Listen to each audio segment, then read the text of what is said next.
అధికారులు మీ సమస్యలను పట్టించుకోవట్లేదా? నెలల తరబడి మిమ్మల్ని ఇబ్బంది పెడుతున్నారా? మీ సమస్య పట్టించుకునే వాళ్ళే కరువయ్యారా? ఇంకెందుకు ఆలస్యం?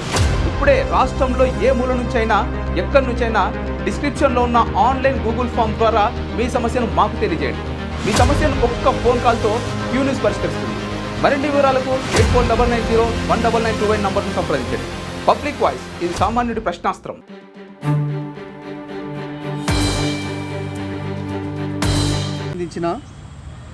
ప్లాట్ల విషయంలో నిర్మల్లో ఉన్న ప్లాట్ ఉంది. ఈద్గాం చౌరస్తాలో ఈద్గాం దగ్గర ఉన్న ప్లాట్కి మున్సిపల్ వాళ్ళకి ఎన్నిసార్లు ఇచ్చినా కానీ వాళ్ళు అక్కడ వేరే వాళ్ళు కడుతున్నప్పటికీ వాళ్ళు ఎలాంటి చర్యలు తీసుకోవట్లేదు. టీపీఓ గారు ప్రతిసారి సమాధానం దాటవేసే ప్రయత్నం చేస్తున్నారు.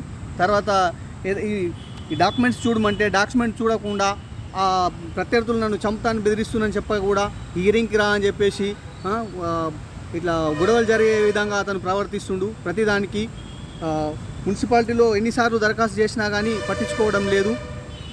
కొత్తగా వచ్చిన మున్సిపల్ కమిషనర్ని కూడా తప్పుదోవ పట్టిస్తూ డాక్యుమెంట్లు వాళ్ళే కరెక్ట్ ఉన్నాయి, ఇతని లేవు అనడం జరుగుతుంది.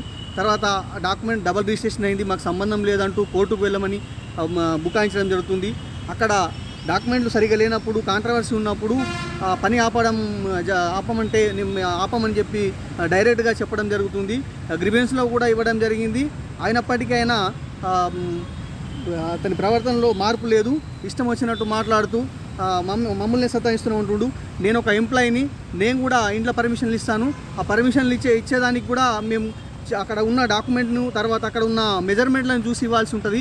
కానీ ఆ మెజర్మెంట్లు కూడా అక్కడ ఇప్పుడు అతను ఎవరైతే డబుల్ డాక్యుమెంట్ రిజిస్ట్రేషన్ చేసుకుంటున్నాడో అతను అక్కడ రిజిస్ట్రేషన్లో ఉన్న హద్దులు కాకుండా ఎక్కువగా జరిపి కడుతున్నప్పటికీ ఎలాంటి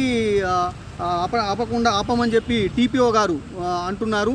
మున్సిపల్ గారిని కలిసి కమిషనర్ గారిని కలిస్తే మేము ఆపిస్తామని అతను చెప్పినప్పటికీ టీపీఓ గారు అతనికి పర్మిషన్ ఇచ్చినామంటున్నారు. ఒకవేళ పర్మిషన్ ఇచ్చింది ఉంటే అతను డాక్యుమెంట్ చూపించి దాంట్లో ఏం తప్పు ఉంది, డాక్యుమెంట్ చూపించి చెప్పమని అడారు. డాక్యుమెంట్లు చూసి నిర్ధారణ చేయమంటే హీరింగ్కు పిలుస్తూ రెచ్చగొడుతున్నాడు. ఇద్దరి మధ్య గొడవలై కొట్టుకోవాలని చూసే ప్రయత్నం చేస్తున్నాడు.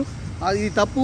ఒక అధికారిగా ఉండి ఇలా చేయకూడదు. నేను కూడా ఒక ఎంప్లాయీని, నేను కూడా ఇవి పర్మిషన్స్ ఎప్పుడైనా ఇచ్చింది ఉంటే అక్కడ ముఖం మీదకి వెళ్ళి పూర్తిగా చూసిన తర్వాతనే అక్కడ పని ఆపేసి ఇరువురికి న్యాయం జరిగే వరకు, వారిద్దరూ ఒప్పుకునే వరకు మళ్ళీ మేము కట్టకుండా ఆపే అవకాశం ఉంటుంది.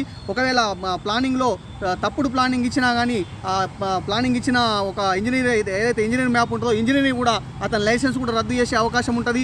మేస్త్రికి కూడా అక్కడ కడుతున్న మేస్త్రిని కూడా అతనికి పోలీసుకు కంప్లైంట్ చేసే అవకాశం ఉంటుంది. ఇవన్నీ మేము చెయ్యము, మేము మున్సిపాలిటీలో ఇట్లనే ఉంటాము అని చెప్పేసి టీపీఓ గారు, స్పెషల్గా హరీష్ గారు టీపీఓ హరీష్ గారు ఇలాంటి పదజాలాలు వాడుతూ అందరికీ ఇబ్బంది పెడుతుంది. నాలాంటి ఉద్యోగికే ఇబ్బంది పెడితే సామాన్య ప్రజలకు ఏ విధంగా ఉంటుందనేది మీ పత్రికా ముఖంగా తెలియజేయడం జరుగుతుంది. క్యూ న్యూస్లో పనిచేయటకు వీడియో ఎడిటింగ్ మరియు SEOలో అనుభవం గల జూనియర్ ఎడిటర్స్ కావాలను సంప్రదించవలసిన నెంబర్ 8688926084.